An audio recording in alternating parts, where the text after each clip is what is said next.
What a season opener it was for the iRacing Indy Pro 2000 Championship presented by Cooper Tires at the Hungaroring just last week, and we are getting set to go for another thrilling round, this time for round number 2. Welcome to RaceSpotTV. My name is Nolan Rempo with Lorenzo Bonder beside me in the commentary box. Hugo Luis down behind the cameras for tonight's race.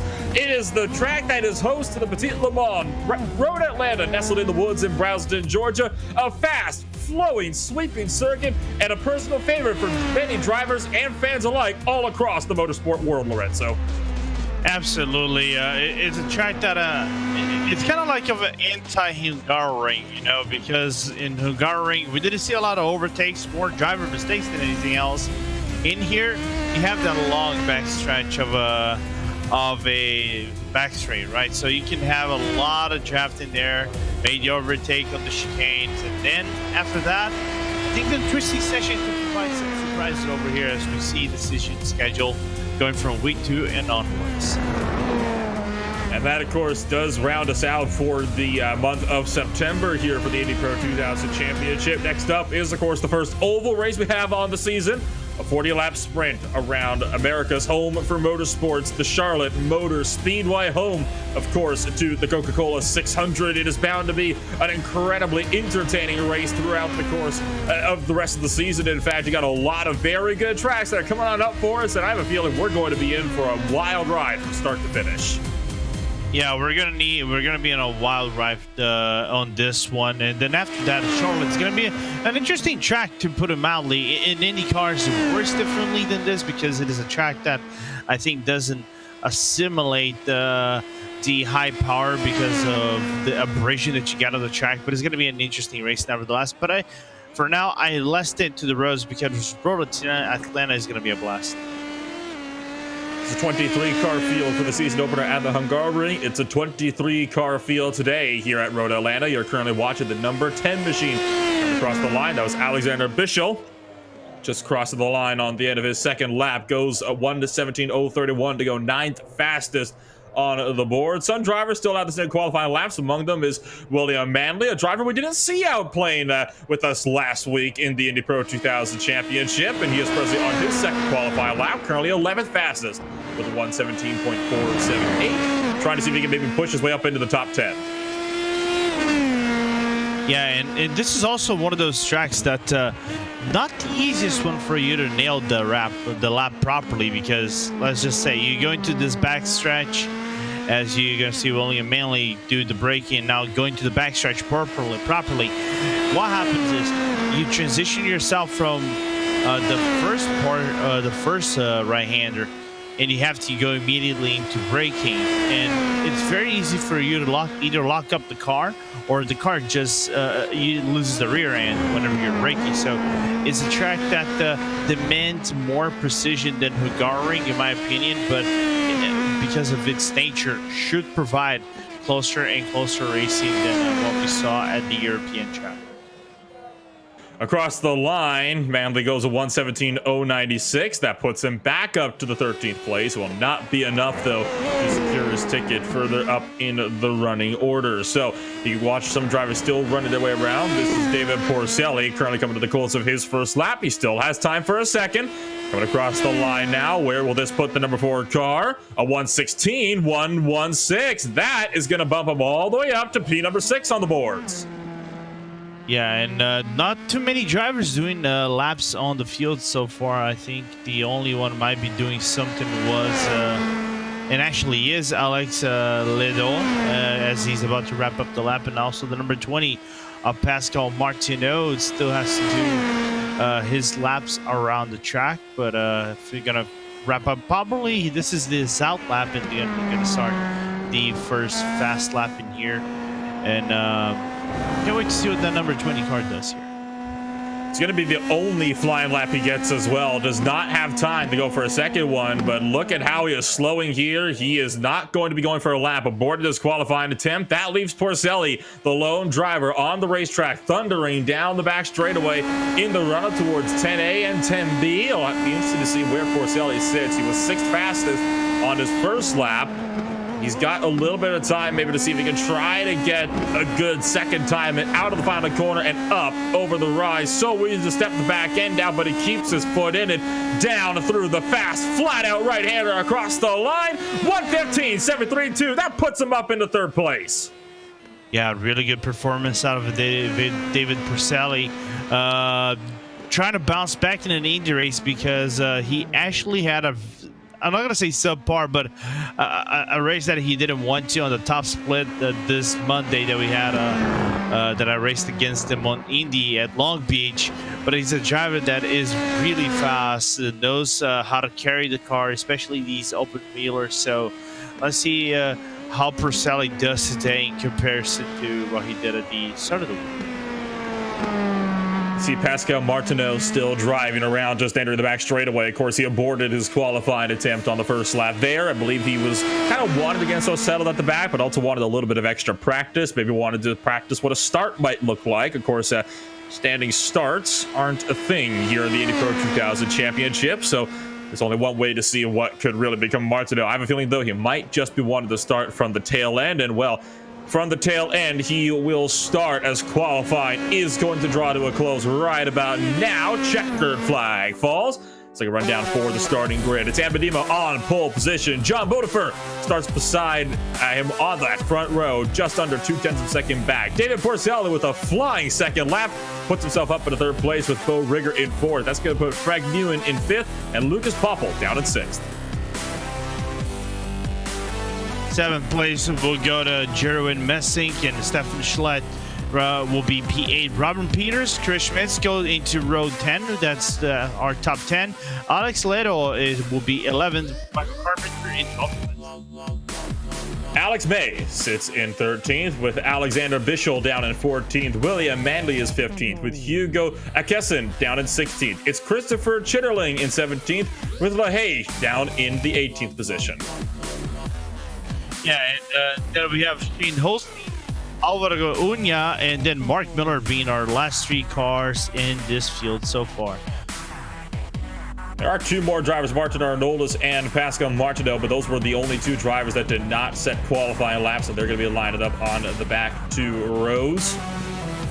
So far, it looks like just what everybody has gridded up. We're just waiting on a few key drivers. Particularly, we're waiting for fourth place and I believe 19th before we can get this thing underway. But it is a relatively long pace lap here at Mount Road Atlanta. They are going for the full lap, unlike what we saw at the Hungaroring.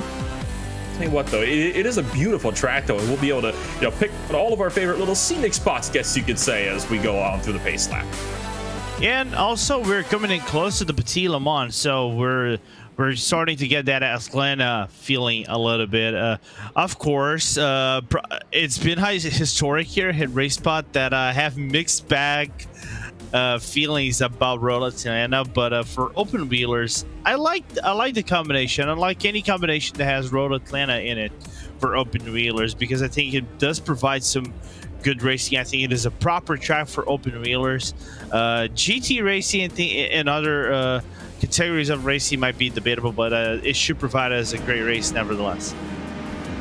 Shane Holstein does not make the starting grid call. You see him on the right side in pit road. That is where he's going to be starting with, I believe it's about a 10-second time penalty that he'll have to wait after that green flag drops. He right on board with the iRacing safety car, looking back at John Bodefer as well as Ambedima just behind on that front row as they come up and over the rise. We're turning in on the tight right-hand kink and start to head down the hill. And you can see the track just lay out all the way in front of you, just with that flat out S's right at the bottom. And I gotta be honest, I've driven through this flat out S's here, Lorenzo, plenty of times, but you don't get more of a rush than rushing through here in an open wheel car, especially in a full field of cars like this.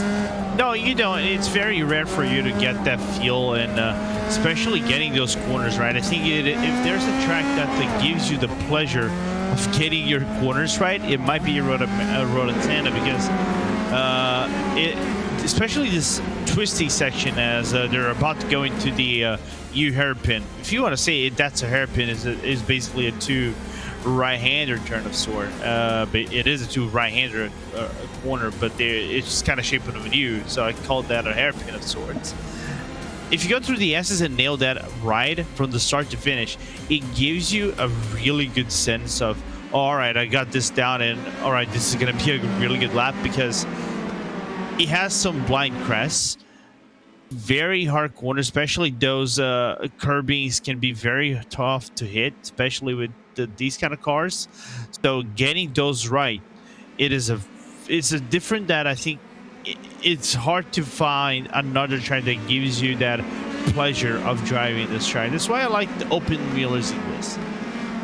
Oh, absolutely. It's honestly a fantastic track to drive, and it's very hard to find a way to find a car that is not fun to drive at a track like this. And hopefully these guys will be having a good time out there. Of course, we talked about this is a track that is a favorite for both racers and fans alike, and these cars, they are almost perfectly suited for a race such as this. Out through the turn 10 chicane and up over the hill under the pedestrian bridge. Medema already on the loud pedal as the pace car pulls off. Green flag flies. We are racing from Road Atlanta.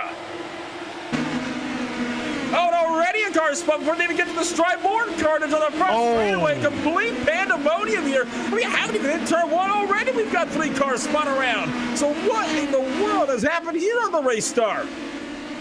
It's that famous or infamous rolling start at Road Atlanta, because cars nearly go 3 wide, and it's kind of hard to find your line, because that 3 line goes into nearly 1 line into turn number 1, then things can get kind of hectic, and that's what might have happened at the start. But now everybody in a single line. Let's see how they actually manage to that, as we see the Alpine geodesic driver of Bull Rigger trying to figure himself out of the track. I know William Manley you saw get spun around, and then I believe on the front straightaway it was Robin Peters and Chris Schmitz that got into each other down on the front straightaway. Never seen something like that before, but hey, that's racing for you. I know Chitterling just dropped down the time in order. He had a small slide out of turn number 9, but in the sprint down towards turn 10, so far it is going to be Amadima headed up the way, up and over the hill, out of that final corner, and so far it is looking to be a top 5 breakaway from the main portion of the field, and it will be Medema to lead lap number 1. It will be Medema to lap number 1, but I think this is where the chance begins, right? Because now Road Atlanta is famous for its very tricky challenge of breaking away if you are the leader, right? If you're in the lead car and you have a car that is behind you on draft, it's not easy to break away. You kind of have to be either extremely fast, or you're gonna have to be extremely lucky for the other guy to make a mistake and break away in what would be nearly a 2-second gap for you to be comfortably okay to navigate through the track. But you're gonna see basically this is gonna be a draft fast all the way to the end. On board with William Manley. Oh, just lost by himself. He was already on saddle coming up over the hill, and I think just got on the throttle a bit too aggressively when trying to go for the positions here on the start, and that's what caused it to kind of fly out like that. Here's the battle for the lead. Medema going up defensive. John Bodeford trying to look over to the right side, and Rigger thought about making it 3 wide down into the chicane, but not the best idea to try that. Bo Rigger backed out. Bodeford could not get a run around the outside line of the entry to turn 10A. Out of 12 though, Bodeford still has got a huge head of steam. Amadima is forced to go on the defensive once again. Rigger thinks about making it 3 abreast for the lead around the outside of 1.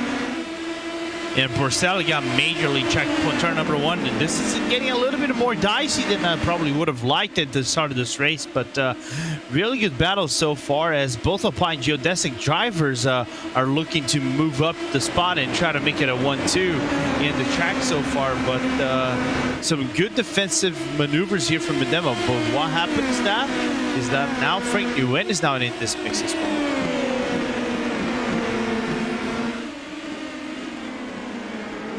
The battle for the lead rages on up in front. David Porcelli and Bo Rigger looking to be nice and tight as a result of being checked up because of all of that intense battle that was going on. And just a little ways behind, Lucas Poppel. Looks like he might be wanting to push himself up further inside the top 5. He looks over to the left. David Porcelli, though, will have a much bigger run of steam, and Bo Rigger has to go on the defensive here on the entry to the chicane. Porcelli trying to fight this one the long way around the exit of the turn 10B, up and over the hill, and it looks like Porcelli will be able to get this one. Rigger's coming down pit road. Interesting. What could have happened for him to get a penalty of sorts. I don't know if it was a penalty. I wonder if he maybe had the qualifying setup in his car. Oh no. Only one way to find out. We'll wait and see how long that stop is. It's, taking all 4 tires, and usually there's not too much difference, particularly though with the fuel load. You have the car being so much lighter, and sure enough, that was only so you could try to, make up some time. There's the start. Oh, the 19 just got cleaned out by the 9 on the start. And that's both of them hard into the wall and effectively out of the race. That was Robin Peters and Chris Schmitz that got together. The Rigger has now exited pit road. He came down, was only in his box for all of 7 seconds. That tells me refueling. 15 cars also had trouble. That is Stefan Schlett, who was up in 6th place at the top of the lap, and now he is tumbling down the order out of the top 10. Yeah, and he actually fell victim to the curb being on the inside of the exit of the the entry of the backstretch, because what happens if you clip that curb, especially with the cold tires still trying to build up that heat, the rear end is going to become a little bit more loose than usual, especially during reacceleration. So that will happen to the number 15 to get loose and then spun around. Spinning up those wheels a bit too much. Let's gonna have to reset, try it again. He's all the way down in 12th place now. He's got to see if he can try to fight his way up to Alexander Bishel to see if he can salvage a top 10. Nicola Kessie gonna go through as Bishel overshoots turn 1. That opens up the door for Schlett. Thought about it on the entry to the SS, but decided wasn't quite worth it. It's not really a passing opportunity to turn 3. So that was a wise move, I think, from Schlett to back out and see if he can wait maybe till here as Bishel clips the grass. Bishop just loud mowing the grass right there, but I think something might be playing in effect right here. That lack of a front wing might be the difference of getting no front air grip right there. Does make you interested to see how far away he was, how long he's been racing without a front wing. He didn't come down pit road the last time by, which means he's probably running without that front wing for some time. And it's a bit of an interesting move, isn't it? I'm not sure why you'd want to stay out there with no front wing, but hey, you're not losing too much time, then I guess why not go forward? Here you see the battle further in behind. This is between Christopher Chitterling and William Manley, running down through the back straightaway up towards the turn to 10 chicane. Bodefer sets the fastest lap of the race. A little bit of a lockup from Manley. Chitterling has to back out. Yeah, Manley had to back out right there, but Manley tried to recover the position. He actually lost at the start of the race. We saw him losing on his own because of the cold tires. This is one of the tricky starts because you're basically going downhill into an elevation change, as we see now Bodefer on the offensive once again. Medema again really good defensive driving to avoid getting overtaken by the Alpine Geodesic driver. Medema has no help behind him this time to try to keep Bodefer at bay. That number 1 car, is he going to look for it? He does not. You saw how big of a run he got, and then he just backed off. John Bodefer is going to be patient about this one. He's going to keep it in line, just kind of let him know that he is there, and he is waiting the pounds, however which way he can possibly get. John Bodefer is going to play his cards close to his chest here. He's going to make sure that Medema knows he'll be able to stay close, and not sure when he wants to make that move for the position until it's at a point where Medema can't anticipate it. Yeah, because I think it's, if you overtake, what is the point of you making that overtake right now? Because you're eventually going to have to catch that back. Medema is going to be, it's kind of like that, Indy 500 has movements of you overtaking before turn number 3 or 4 before turn number 1. Is that swapping? Is that swapping of places that will be constant if they keep doing like that? And if they do it wrongly, what happens is that there isn't much cushion they have to David Porcelli. It is 2.3 seconds that separate Bodefer to Porcelli. And doing one overtake wrong, especially on a sequence of 90-degree left to right-hand corners, it can damage you quite a lot, especially if you're going through the reacceleration. You can lose a whole second if you do that wrongly. And if you do that, if you totally mess it up, it's basically 2 seconds lost. Might go for it here, though. Bodefer not wanting to hang around, and he will go to the race lead in the run down towards the turn at 10B chicane. Excellent pass there for John Bodefer. Made that one work down into the chicane. Decided he didn't want to have a go about it. I want to point out William Manley went 3 wide coming into turn number 6. He made up 2 spots in one in a brilliant 3 wide overtake. And 3 wide, not something you typically see in an Indy Pro 2000 race. Not something you typically want to see because it usually ends with more than one car up at a barrier somewhere. Yeah, it usually involves the five-letter word starting with D and then ending with H. But at this specific moment, everybody survived. Even though we got a car in the pit lane, apparently it looks like Alexander Bichel coming into his pit stop for getting that front wing repaired. That's about time. So we're running without it for about 3-4 laps now. I'm surprised he didn't come down sooner to get that thing fixed. Clearly, finally realized, he's only losing time by staying out there with that. Let's look back up to the battle for 3rd place with Porcelli, Popple, and Frank Newen all in a line. And seeing if maybe they can run down the battle for the top 2 just up in front of there. You saw them exit stage left on the bottom of your screens. And Porcelli, does he go defensive against Lucas Popple? He knows Popple's not close enough, so he's going to keep this one nice and tight in line, make sure that he can, keep himself settled and not let the pressure from behind get to him.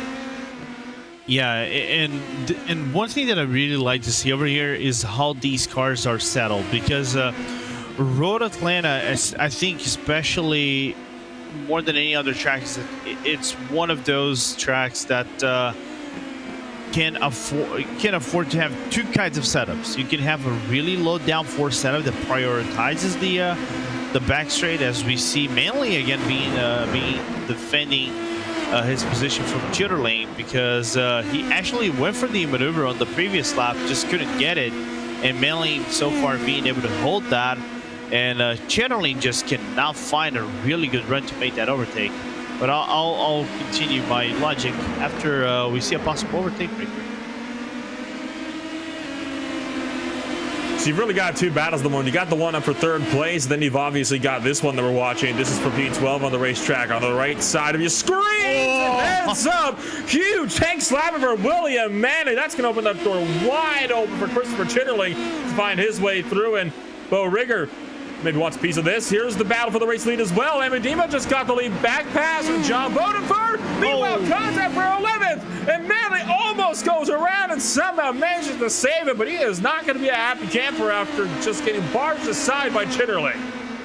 Yeah, a little bit of a dive bomb over there from Chitterling, kind of on the entry of the corner against Manley right there, and basically caught Manley by surprise because he was just turning in the car, and eventually they made contact. Luckily for Manley, the car got away unscathed of sorts, but even though he lost two positions, both to Bo Rigger and also S.A. LaHage. Amedima still looking to go on the defensive against John Bodenford just in behind. It's a very risky business that you're having to watch here. This battle for the race lead. Does Bodenford want to go back for the lead? How desperate is he to take that lead back? You're not even halfway through the race yet. I would say just be nice and patient. Your time will come. Does John Bodenford go for the move, or does he opt to stay in line? Looks like he is going to be taking option B, staying in line for the time being. Wanted to set Amedima up. Wanted to overtake him on his own terms. Yeah, and I think they kind of have to do that because the problem that can happen for them is that David Porcelli is starting to be a little bit faster than usual, especially in the lap as we see the work. What a slow-mo came from Hugo Luis. Whenever we like to see that race podcast, we like to see images like this, and what a counter-steering action from Manley right there. You saw how far that wheel turned. That was over 180 degrees back to the right to get that thing under control, and he held that nicely. That was a beautiful save. Yeah, nearly going full lock right there. Yeah, if he did it. Yeah. I know if that was me, the car probably would have been in the bin. Yeah, you and me both. I have to work on my recovery skills. If that was, just Bodenford and... Oh, no! Shane Holstein collects actually got this Popple. right there, Nolan, and as his race is over. Just gonna take a look on who was that car that got spun around on the entry of the corner, of the entry of the back straight, but that got big implications. That is Shane Holstein. And you can't, see at all what's going on through there. That is just unfortunate there, from Lucas Poppel. Shane Holstein has apologized, just said, just locked up into the corner. There was nothing he could have done about it.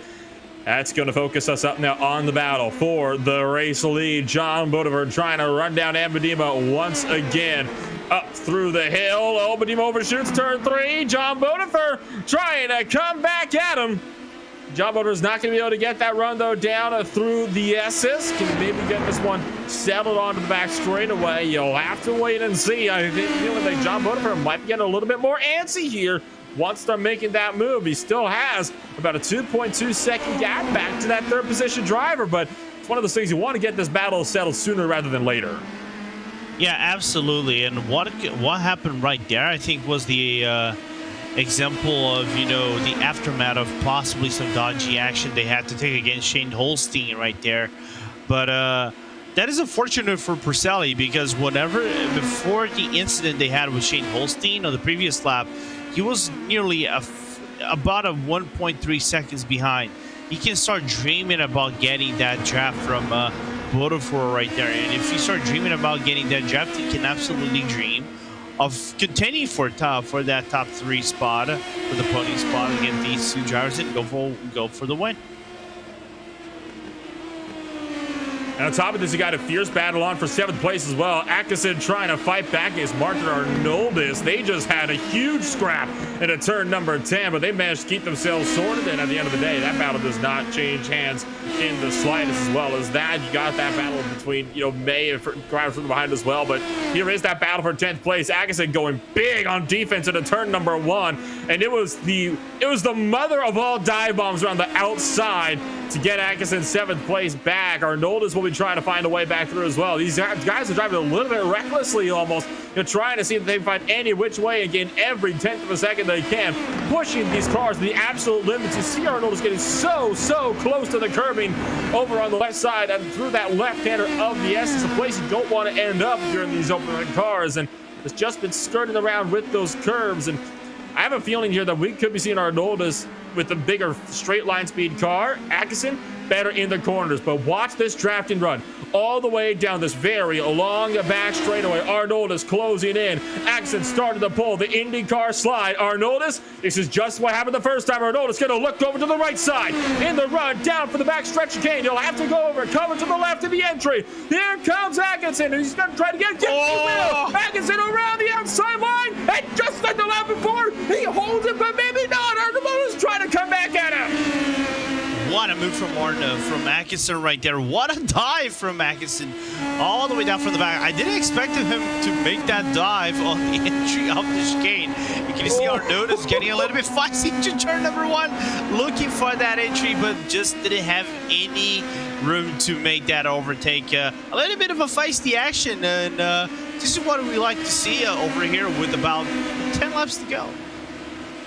Saw Arnoldis power slide that car over the top of the hill into the S's. This is some thrilling racing that we're seeing here in the battle for P7. Recent and out like it's the last lap, and there you can see Alex May in 9th place in the 11 car, slowly starting to close it on in. This could become a 3-car fight here in a second, so we're going to keep this battle for 7th up on the left-hand side. There's the battle for the race lead over on the right, but so far, you take a look at how the two battles have been played. Now, one of them, let's say, a lot more civilized than the other. Does Arnoldis try to go for it again? I have a feeling that's not even going to be a question worth asking. Yeah, absolutely not, as Arnoldis makes the overtake. Oh, boy, hang on, Trent Atkinson. Over. Oh, my gosh, what was that? Yeah, what? No I words. don't know what to make of this. I really don't. Arnoldis clipped the grass on the right side, had to come back on as Atkinson tried to tuck back into line. That forced Atkinson off. Arnoldis didn't let him back on, and then Atkinson, I don't know what happened there, trying to maybe go for a pass. I don't think he should have. He should have backed out and waited. That got ugly real quick, though. Yeah, I'm torn apart with this, because the first part, I think what happened, I think Arnoldis just got loose on the grass, and when he came back on track, Atkinson was just on his inside. The initial contact would have happened. I think neither driver wanted to concede spots. So after that, I'm at a loss of words, to be honest with you, Nolan. Because that wasn't on a breaking point. Both of them could have been very conservative. You're going to see right now in the replay, Arnaud's car gets a little bit of a loss of grip. Because he should be backing out here. You don't try to go for a pass after something like that has just happened. Yeah, and what happened right there is that Atkinson tried to come back on track, try to contend for the overtake, and of course that is the typical he said she said that you turn into me and things like that, that traditional drama. So in my point of view, I do want to see 750 damage, but I'm not going to call anything at that. Leave to the stewards. The stewards being iRacing if you're going to get a report. But not the best action between both drivers, unfortunately. Throughout all of that, John Bodefer has retaken the race lead and is now going defensive against Amadima, who's trying to take this one the long way around the turn 10 chicane. And Bodefer holds on. Amadima not wanting to take unnecessary risks. Though. Yes, indeed. Porcelli's starting to close in slowly but surely. Diva's being patient here. He is not wanting to take any kind of unnecessary risks that could end, you know, let's say in a massive accident in a braking zone and try to fight this one around the outside of turn 1, maybe. Bodefer trying to go against him on the defensive. But Diva's going to be getting more and more aggressive every single lap, though. We're under 10 to go. This is crunch time now. Yeah, this is crunch time as... remember what I said about Porcelli being at least about 1.5 seconds, and whenever you're about 1.5 seconds, you have that draft. Now I just saw Bodefer making a mistake at the exit of turn 7 right there as he got loose in the car. He went over the curbings. The one thing you really don't want to do with these cars, go over the curbing into the entry of the small back straight. As what happened, the car can bottom out pretty much easily, and now you're going to see the strain of 3 cars basically taking IndyCar lines going through Indianapolis, and see who can stand for the lead as we speak. And on the right side, for those few seconds, you had seen the battle for 7th place between Alex May and Stefan Schlett still heated up as well. And this battle for the lead, though, is all where it's at the moment. Amadima trying to run down John Bodefer, crossing over on lap 18. 7 laps to go. And now Porcelli right in there with them. And the new fastest lap holder so far in the race, the 1:15.712. And Porcelli had to hold real deep on the brakes right there and do some heavy counter steering to avoid crashing into the back of both cars. So Porcelli looking, I think, has the better car in comparison to both of them at this point of the race. But of course, the draft is helping Porcelli as well. But it looks like that car is better on a straight line than over the curbs, because that twitchiness gives that away pretty much easily. Down the back straightaway. Does Amadima go for the position? If not, does Porcelli try to pick up second? It's a 3-horse race now, and you know that this could easily mean a 3-wide battle coming down into this final chicane, especially with how powerful the draft is. Bodefer so deep on the lap. Amadima thinking about the right. Here comes Porcelli. Overshoots the chicane in the process, and so far things hold even as they are. And that overshoot from Porcelli, I don't know if that was actually intentional, as we see now Medina going on the inside. Great camera work as we ride on board with John Bodefer and Medina going to fight with them all the way through turn number 1, and they're still going to be neck and neck all the way up over the hill. Then Bodefer's going to try to fight this one out, but finally, as you can see, Medina tucks in line, and that's going to move Medina up to the race, and just in the nick of time, catching lap traffic of Mark Miller. And Medina finding a way through, wants to get past quickly, needs to get past quickly. Manages to duck past Mark Miller, but it might have been too late. Here comes John Bodefer with a run. He'll look for the inside of turn 6. As he goes into turn 6, nearly contact wheel to wheel between both cars as they go into the entry of the back straight, and this will become a straight sure draft battle between all 3 cars. What are the chances of we see 3 wide right now? Well, pretty much immediately, because Porcelli's going to make it 3 wide. 3 wide for the race lead down the back straightaway at Road Atlanta. With 6 laps to go, coming to 5. Porcelli's up in the lead for the time being. Who's going to yield? It's Medina to yield for the middle line as they enter turn 10. Somehow they all keep it together. Bonifermi takes the race lead. Porcelli up to second, and Medina is bumped back down to third. What a respectful battle between all 3 drivers right there, as Porcelli now gets the better run into the final turn, and Medina, because of the draft, he comes all the way back into turn number 1. Now Porcelli contends against Botafour. Wheel contact, and Botafour still stays on track. Amazing. I take it back. That is the save of the race right there. The tire smoke flew up, and the fact that not only did he stay with it, but he barely lost any time as well. He is still hanging easily within the drafting range with no damage on the number 1 machine, and he is driving angrily right now, looking to the right side of Medina. He wants to get back up himself. He wants to show what he's got. Medina backs out, realizes how angry Botafour is in the moment, does not want any part in this one. He wants to let John Botafour get out there so they can all fight Porcelli together. And they're starting to catch Alexander Bischel in that number 10 car, lap traffic in 13th place. I wonder, if I was Alexander Bischel, I would be a little bit eager to get out of the way of this one. I would have basically, some would say just throw your car into a wall and get out of the way, right? But of course, you're not going to do that. You're still racing for something.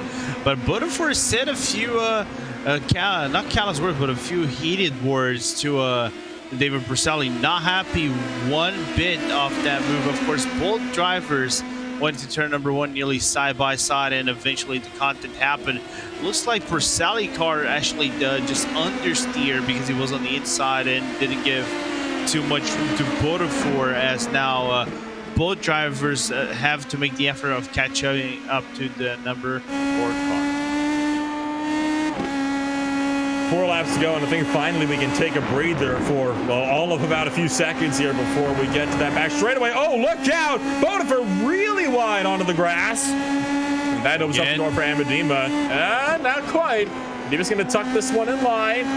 Still doesn't want to fight Botafour too hard. I think Medina is still holding faith that maybe he can use John Botafour to pull their way up to David Porcelli. They're not going to gain anything by fighting together. And there you can see the battle for 7th and 8th over on the left side of the screen with the 18 car trying to do battle. This battle for 11th place. LaHaye's trying to fend off Manley for 11th position. They were side by side over into the turn 10 chicane. Here comes John Botafour thinking about the lead, move for the lead. Oh, Medina locks up big time and goes wide.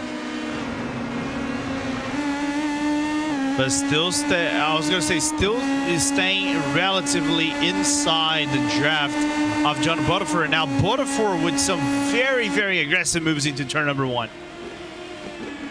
Trying to take the outside line away from David Porcelli. Porcelli holds strong for the inside line. Botafour looking for the outside again, entering the S's. Oh, and gonna get cut across by Porcelli, who just goes too deep into the corner. You can't go side by side through there. Maybe through the flat out S's though at the bottom of the hill. John Botafour thinking about it, and all of a sudden, all that time that Medina spent or lost with that lockup into turn 10, right back into it because of the side-by-side battle. John Botafour wants to sleep back. He wants it back bad. 2.5 laps remaining, and John Botafour's got a serious chance here to potentially go for a win or end David Porcelli's hopes of going for a win with taking himself with him. Yeah, this could end in either glory or tears for all 3 drivers, as they're now going to go on the back stretch. Botafour is now going to go in the inside on the mid portion on the back straight. Who's going to concede into the chicane right here? Medina has conceded, but neither one at the front is actually going to concede for this one. Porcelli holds the inside, but Botafour has just got too much of a run on the outside line. You see Medina counter-steering out of turn 10 and up the hill, trying to get the run back. 2 laps to go, and David Porcelli still looking to fight this one out big time. Looks over to the right side. There is no spinning save this one anymore. Medina clips the glass. He almost loses it going into turn 1. Somehow, someway, Medina just stays within the track. Of course, being, I think, a lower power car than probably an IndyCar or a GT3 might have helped on this one to keep Medina on track. But now they lose a little bit of ground to Botafour. Botafour might have a few seconds to breathe in right here. But as they go into the loop of going to the back straight once again, we know Porcelli might have the faster car on the straight, especially with the draft. It's going to be interesting how they negotiate that, going to the second to last, not second to last lap, but they going to the last lap in a little bit. Oh, it's going to be the last lap here in a second, and this is what they're willing to battle it out with. It's 2 to go. What do you think 1 to go is going to look like? Porcelli running down John Bodefer. Nothing that the one car can do.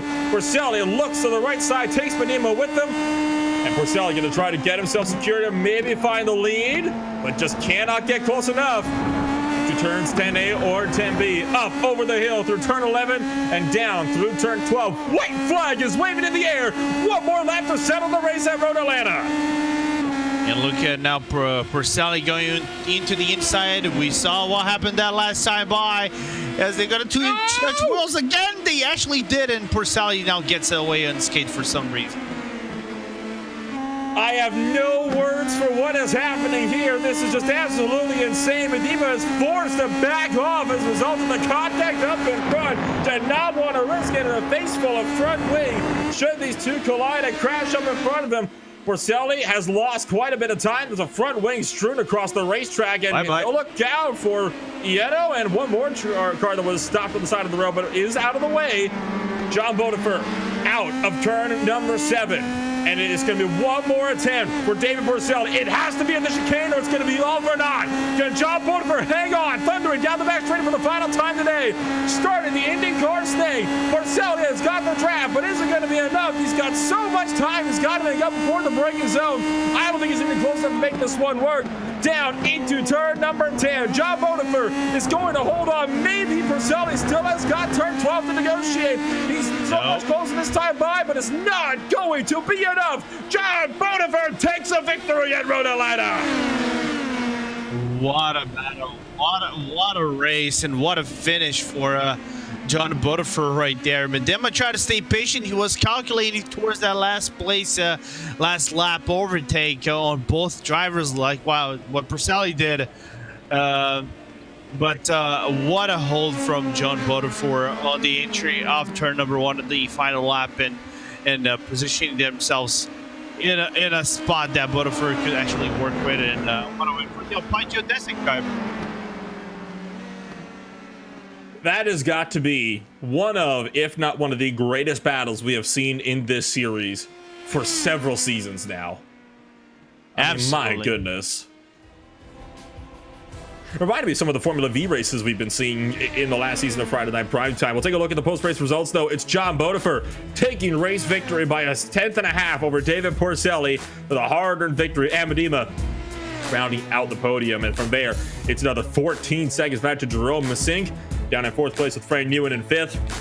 Michael Carpenter picks up a 6th position with Bo Rigger in 7th. Alex May 8th. Christopher Chitterling in 9th. William Manley rounding out the top 10 with the last car on the lead lap.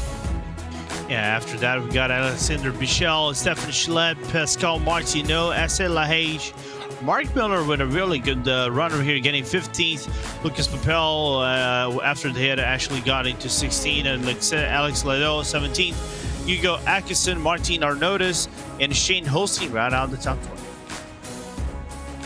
And further down the order, that is going to leave Alvaro Delgado Uña along with Robin Peters and Chris Schmitz to round out the 23-car field for round 2 here at Road Atlanta.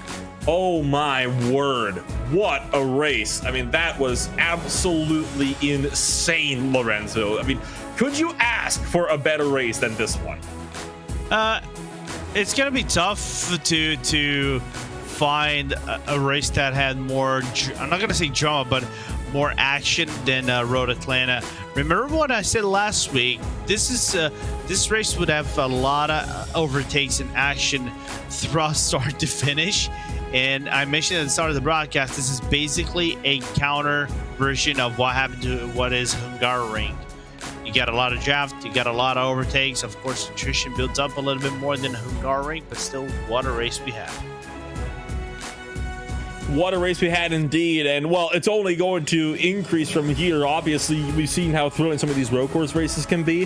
How about an oval race? 40 laps at the Charlotte Motor Speedway is up next for us in just 1 week's time on October the 1st. Bound to be an exciting race when we get set for our first oval race on the season. For now, though, from Road Atlanta, it is time to say farewell. My name has been Nolan Rempo with Lorenzo Bonham beside me in the commentary box. Hugo Luis acted as technical director down behind the cameras for tonight's race. Thank you so much, everybody, for taking the time out of your Friday night to join us for more action from the iRacing Indy Pro 2000 Championship.